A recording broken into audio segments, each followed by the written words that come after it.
class. Myself, Professor Neetu Singh from SIRT Bhopal. Today we are discussing on assignment problem which have a maximization problem.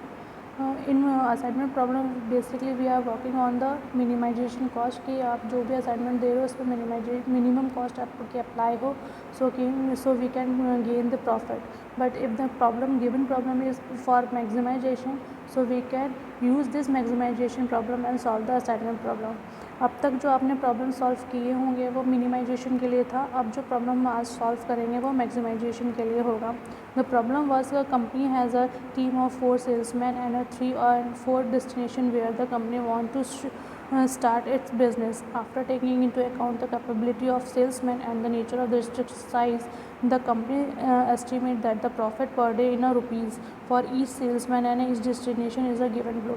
ये company है जिसके पास 4 salesman है, 4 districts हैं जहाँ पर उनको प्रॉफिट मिलता है और जहाँ पर सेल्समैन की परफॉर्मेंस बहुत अच्छी है, जिसकी बेसिस पर एक मैट्रिक्स आपको बनाया गया है जो कि गिवन मैट्रिक्स है.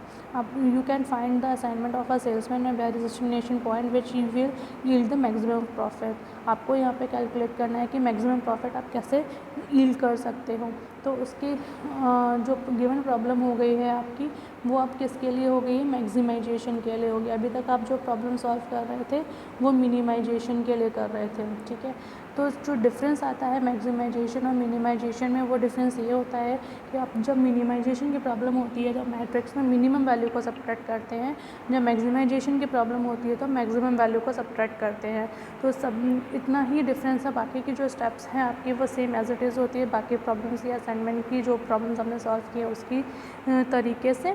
तो अगर हम यहाँ पे सॉल्व करते हैं इस प्रॉब्लम को तो सबसे पहला स्टेप क्या होता है, जो भी मैट्रिक्स का साइज़ होता है वो आपको चेक करना होता है. Make a square matrix size होता है. Step 1 is was the make a square matrix. Step 1 is make a square matrix. तो गिवन मैट्रिक्स वाज 4/4 क्योंकि सेल्समैन 4 हैं और डिस्ट्रिक्ट पॉइंट्स भी 4 हैं. तो आपकी जो मैट्रिक्स साइज़ है वो given matrix size is 4/4. So we can doing nothing, just simply write down the given matrix size is 4/4. It is a square matrix. So we can perform the second step. Now we can perform the second step. Second step was the reduce the matrix. Reduce the matrix में क्या होता है आपका, first we in a row wise and second was reduce in a column wise. First row wise जब reduce करते हैं तो अब तक हम जो प्रॉब्लम सॉल्व कर रहे थे मिनिमाइजेशन की तो मिनिमम वैल्यू को लेकर सब्ट्रैक्ट कर रहे थे. अब जो हम सब्ट्रैक्शन करेंगे वो मैक्सिमाइजेशन पर वर्क करेंगे. तो जो फर्स्ट रो है आपका, फर्स्ट सेल्समैन ए है, उसके पास सबसे मैक्सिमम वैल्यू थी वो थी 60. तो 16 से हमने पूरी रो को सब्ट्रैक्ट किया तो we can get the value of 0625. Second row में जो मैक्सिमम वैल्यू थी वो है 50. तो we can subtract the 15 value in second row and get the value of 1400. Third row में भी मैक्सिमम वैल्यू 15 है, उससे पूरे को रो को सब्ट्रैक्ट किया तो we can get a value of 0023. Fourth row में जो मैक्सिमम वैल्यू है वो भी 15 ही है. So we can subtract this 15 in a row 4 and we get a value of 2310.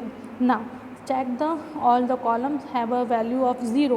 तो हमने चेक किया कि all column have a 0 value. So we can perform our third step.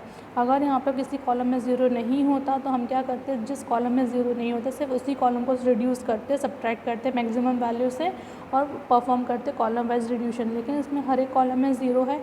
So we can done complete this step and perform the third step. Third step was check for optimality test. Check for optimality test में हम क्या करते हैं, lines draw करते हैं कि एक बार में नंबर ऑफ़ लाइन कट जाएँ, 0 कटें, maximum number of zeros cut जाए. तो अगर हम फर्स्ट कॉलम में देखें तो नंबर ऑफ़ ज़ीरो 2 हैं वो कॉलम वाइज. तो हमने सबसे पहले वर्टिकल लाइन ड्रॉ करी फर्स्ट कॉलम में. सिमिलरली फोर्थ कॉलम में नंबर ऑफ़ ज़ीरो 2 हैं, उनके लिए हमने फोर्थ कॉलम में वर्टिकल लाइन ड्रॉ करी. अगर हम थर्ड और फोर्थ सेकंड और थर्ड रो की बात करते हैं तो उनमें दोनों में 0 1 0 है. चाहे आप वर्टिकल लाइन ड्रॉ करो चाहे आप हॉरिजॉन्टल लाइन ड्रॉ करो, दोनों में एक एक लाइन को ड्रॉ करके ही आप 0 को कट कर पाओगे, दोनों एक साथ नहीं कट होंगे. सो हमने यहाँ पे हॉरिजॉन्टल लाइन ड्रॉ करी और ज़ीरोज़ को कट किया.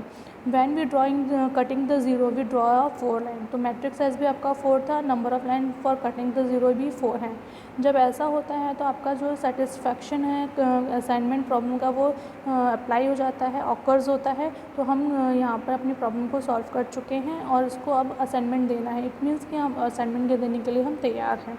असाइनमेंट देने के लिए आप क्या करोगे कि सबसे पहले जहाँ कम 0 होते हैं वहाँ पर असाइनमेंट दिया जाता है. तो सबसे पहले जो ये सेल्समैन सेल्समैन है उसके पास एक ही ऑप्शन है 1 का, वो फर्स्ट डिस्ट्रिक्ट को चूज़ करेगा क्योंकि उसके पास और कोई ऑप्शन नहीं है। बी के पास ऑप्शन 2 हैं लेकिन डी के पास ऑप्शन एक ही है, तो सबसे पहले ए के बाद डी पर एलोकेशंस देंगे, डी को आप 4th डेस्टिनेशन के लिए चूज़ कर देंगे।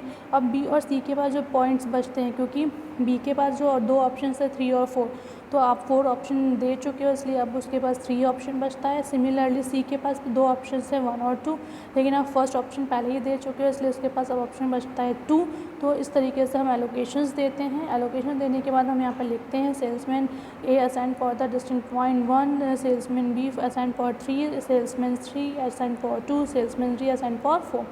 मैक्सिमम प्रॉफिट पर डे के लिए निकालते हैं, तो जहाँ पर असाइनमेंट दिया हुआ है उनकी बेसिक कॉस्ट को आप लिख ले देते हो कि जो गिवन मैट्रिक्स है इसमें जो वैल्यूज़ दी हुई थी उनको लिखा 16, 15, 15 और आपके टोटल कॉस्ट आ जाती है 61। इस तरीके से आप क्या कर सकते हो, मैक्सिमाइजेशन की प्रॉब्लम को सॉल्व कर सकते हो। सिर्फ डिफरेंस इतना आता है कि जब मैक्सिमाइजेशन की प्रॉब्लम होगी तो मैक्सिमम वैल्यू से सब्ट्रैक्ट करेंगे, जब मिनिमाइजेशन की प्रॉब्लम होती है तो मिनिमम वैल्यू से सब्ट्रैक्ट किया जाता है मैट्रिक्स को रिड्यूस करने के लिए। Thank you.